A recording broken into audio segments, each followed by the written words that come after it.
Une opération de déguerpissement de ferrailleurs sur les artères principales de la commune d'Abobo a débuté hier. C'est une action de la mairie. Toujours dans la commune d'Abobo, une grande fosse occasionnée par les pluies diluviennes menace un établissement scolaire. Bonsoir, merci de suivre le 19h. C'est une opération en cours à Abobo. Elle vise à déguerpir des ferrailleurs installés sur les principales artères de cette commune. Une opération qui va durer 2 semaines. Plus de 300 agents de la police municipale ont été déployés pour sécuriser les voies principales. Georgette Ido Fofana.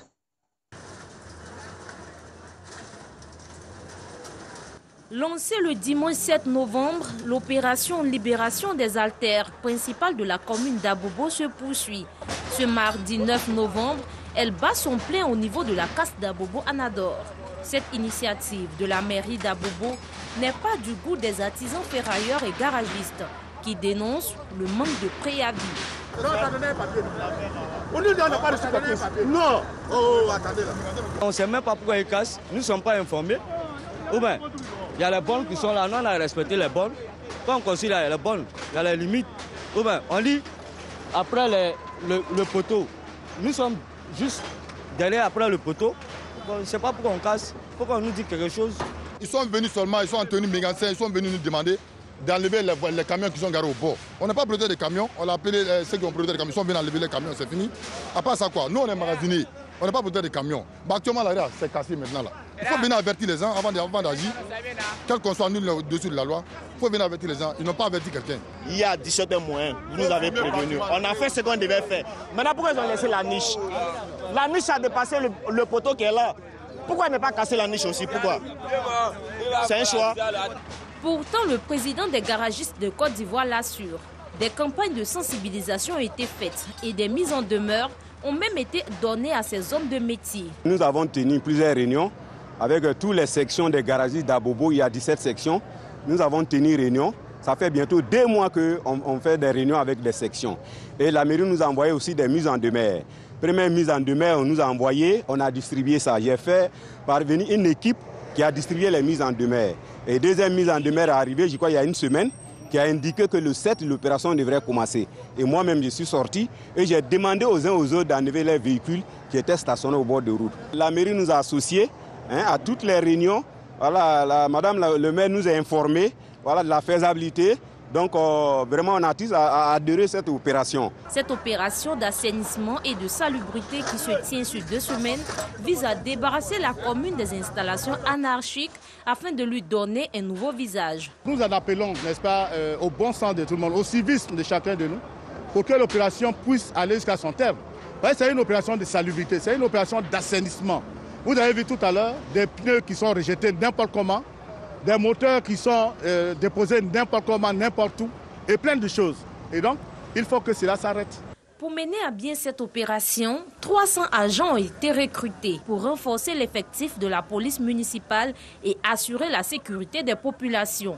Vous avez vu que Madame la ministre a recruté 300 policiers municipaux. Et partout où nous passons, nous déposons des personnes, n'est-ce pas, de la police municipale qui se chargent du suivi. Il y a une équipe également qui vient à tout moment pour regarder s'il n'y a pas de problème. Donc, au niveau du suivi, il n'y a pas de problème. Le maire de la commune d'Abobo, l'une des plus peuplées d'Abidjan, entend en faire la commune la plus propre et ordonnée de Côte d'Ivoire. Abobo, où des pluies diluviennes ont provoqué l'existence d'un gros trou. Il menace un groupe scolaire composé de 5 écoles primaires et qui accueille plus de 1500 élèves. Les responsables de cet établissement appellent à l'aide. C'est reparti avec Georgette Ido Fofana.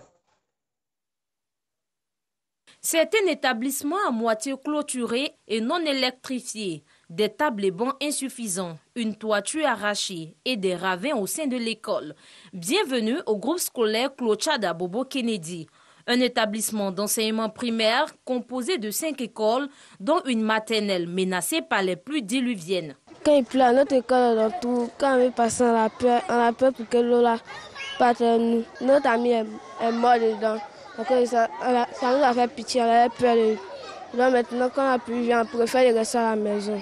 Chaque matin, c'est dans tout que je passe pour venir à l'école. Mais quand il pleut, j'ai peur que la pluie me prenne.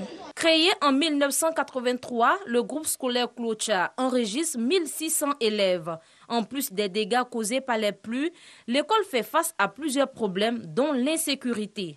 Quand le temps commence à s'assombrir, et vu le danger, les enseignants sont obligés de libérer les élèves avant.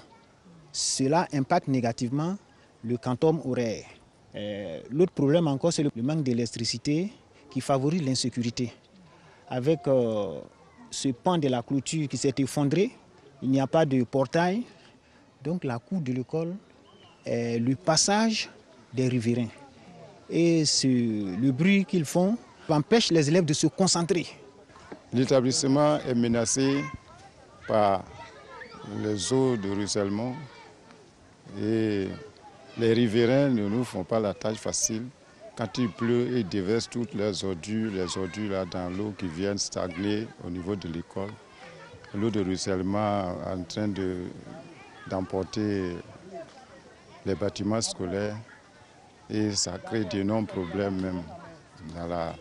Les riverains font de l'élevage des animaux et puis ça vient aussi perturber, déranger l'enseignement. Il y a l'insécurité totale ici. Les jeunes qui viennent, qui font leur palabre de machette dans le quartier qui est juste à côté, qu'on appelle Colombie, s'affrontent à ceux d'ici. C'est leur rendez-vous qui est notre groupe scolaire. On n'est vraiment pas en sécurité ici. On demande aux gouvernants, aux ONG, en tout cas que chacun puisse faire parler son cœur pour sauver l'école et la vie des élèves aussi. Une situation inquiétante pour les parents d'élèves. S'il pleut, les enfants n'arrivent pas à venir à l'école. Des fois, il y a d'autres même qui restent à la maison. Ceux qui ont eu la chance de venir avant la pluie, eux, ils sont en classe et d'autres sont à la maison. En tant que parents, ça joue sur nous. En 2020, un élève de cet établissement scolaire a été emporté par les eaux des pluies diluviennes. Une situation qui trouble la quiétude des élèves, parents d'élèves et enseignants qui en appellent à l'aide. Dans la commune de Marcory, un incendie s'est déclaré aux alentours de 9h ce matin dans l'un des bâtiments ce matin, dans l'un des bâtiments de l'INJS, l'Institut national de la jeunesse et des sports servant de dortoir aux étudiants. L'incendie a été maîtrisé grâce aux sapeurs-pompiers aidés par les étudiants. Hormis quelques dégâts matériels, on n'a enregistré aucune perte en vie humaine ni de blessés. Les étudiants logés dans ce bâtiment sont sains et saufs. Le directeur général de l'INJS, Habib Sanogo, et son équipe se sont rendus rapidement sur les lieux pour constater les faits. Pour l'heure, les causes de l'incendie restent encore méconnues. Les enquêtes se poursuivent. Et selon le directeur Habib Sanogo, ces enquêtes pourraient aider à élucider les circonstances de l'incendie. Il rassure cependant, un site de relogement temporaire a été trouvé pour les étudiants. Le siège du Bureau ivoirien des droits d'auteur, Burida, sera fermé pendant 10 mois pour des travaux de réhabilitation. C'est l'information donnée hier par les responsables de cette structure qui annonce également la prise de 4 décrets en faveur du Burida. Nous y reviendrons plus tard. En culture, on s'intéresse au FIJA, Festival international de poésie d'Abidjan. La 5e édition s'est tenue le 29 octobre dernier au Palais de la Culture autour du thème Covid-19 sans relâche, nous vaincrons.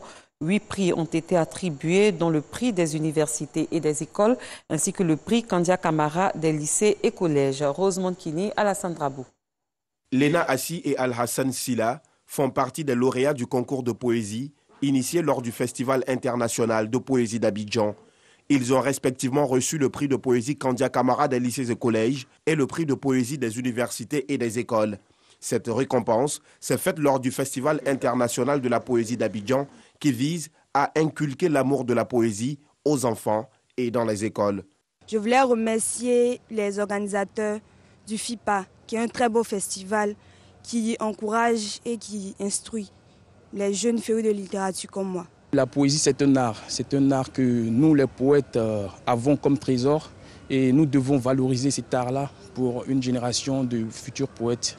La poésie est l'arme idéale dont il faut se munir dans la crise sanitaire qui touche le monde entier. C'est le sens du thème de la 5e édition qui est Covid-19, sans relâche, nous vaincrons, selon le commissaire général du festival. Il a exprimé sa vision qui est de susciter l'intérêt des jeunes pour la poésie et en même temps promouvoir la poésie africaine d'expression française à travers le Festival international de poésie d'Abidjan. Comment faire pour que les gens s'intéressent à la poésie? La seule chose à faire, c'est de faire en sorte que vous créez des activités qui puissent les intéresser. C'est bien de savoir manipuler, de s'intéresser, j'allais dire, aux nouveaux éléments de communication, d'échange, mais que la poésie demeure un élément, j'allais dire, d'initiation, de formation. Le Grand Prix de poésie africaine d'expression francophone, le prix Candia Camara des lycées et collèges, le prix de la meilleure école sont les autres prix qui ont été remis par les organisateurs. Le Festival international de poésie d'Abidjan s'est articulé autour de 3 axes, notamment les conférences, la remise des prix et le salon de la poésie, avec une exposition des éditions ivoiriennes.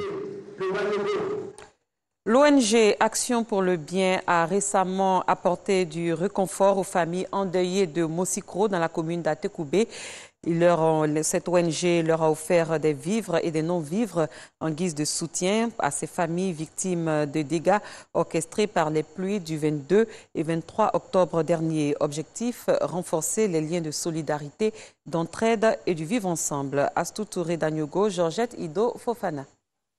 La chaîne de solidarité se poursuit à Mosikro, sous-quartier de la commune d'Atekoubé, où l'on a déploré de nombreux dégâts matériels et des pertes en vie humaine lors des pluies diluviennes survenues récemment.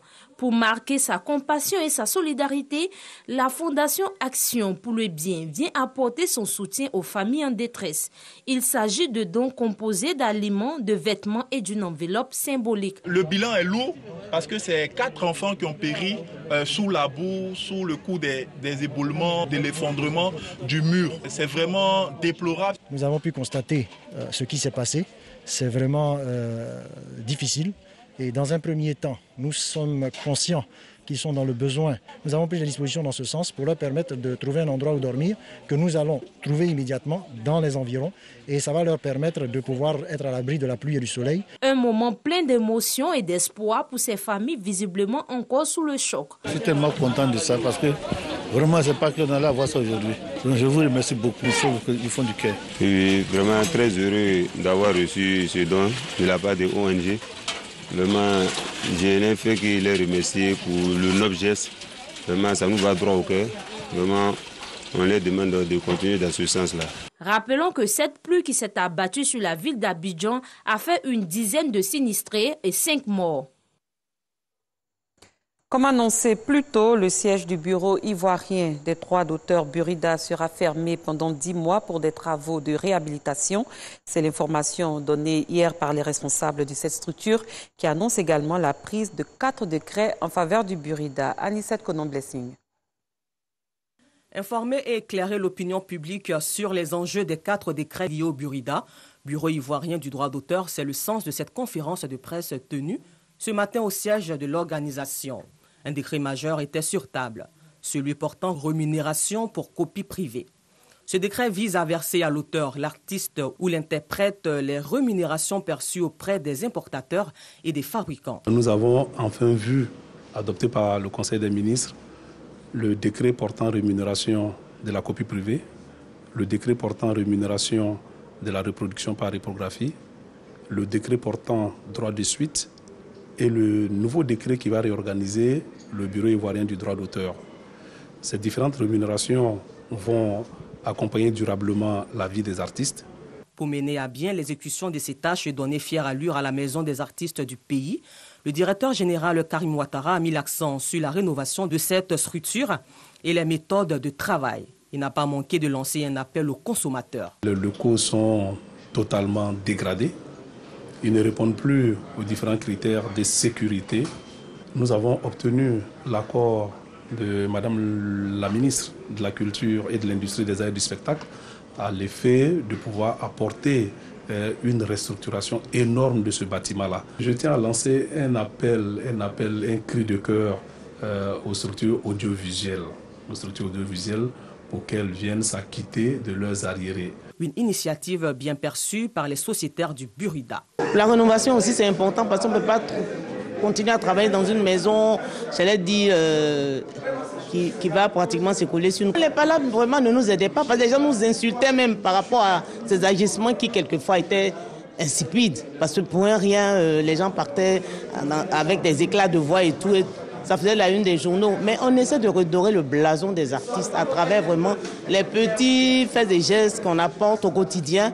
Et vraiment, je voudrais dire merci à M. Ouattara Karim. Nous sommes plus qu'heureux de pouvoir entendre toutes ces choses et voir comment est-ce que désormais l'artiste est vu par rapport au traitement du Burida et aussi dans la société et vis-à-vis aussi de tous ceux qui sont utilisateurs d'œuvres des artistes. Pour rappel, c'est un total de 16 décrets d'application de plusieurs lois relatives au domaine de la culture, de l'industrie, des arts et du spectacle qui ont été signés par le président de la République.